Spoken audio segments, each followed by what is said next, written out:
నేను ఒకటే అంటున్నా, ఈ ఎదవడిని పట్టుకొని వాడు ప్రపంచంలో ఏ మూలున్నా, నేను అంటున్నాను సిబిఐ చేస్తారా, ఇంకోటి చేస్తారా, మనకున్నటువంటి చట్టాలనే ప్రయోగించి వాడు ప్రపంచంలో ఏ మూలన్నా పట్టుకొని బంగాళాఖాతంలో వాడు సముద్ర జలచరాలు తిన్నాడు, వాడి బాడీని వేస్ట్.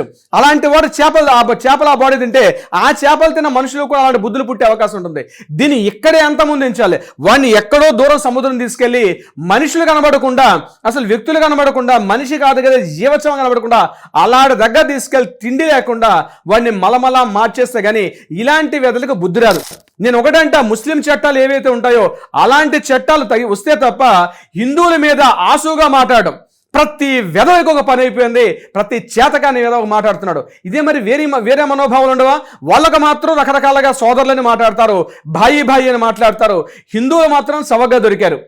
ఇక్కడ వేషభాషల విషయంలో చర్చ జరుగుతున్నప్పుడు ఈ చర్చ నడుస్తుంటే ఈ చర్చను పక్కలో పట్టిస్తూ మాట్లాడే విధానం, ఈయన చేసిన తప్పేంటి, శివాజీ గారు చేసిన తప్పేంటి?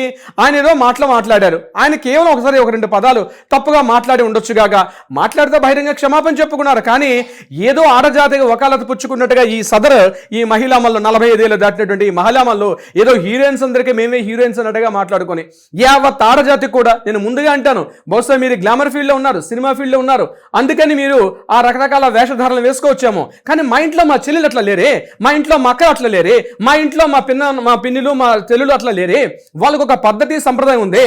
మీరు మీ పద్ధతులు సినిమాలో గౌరవించుకుంటే సినిమాలో చూడండి.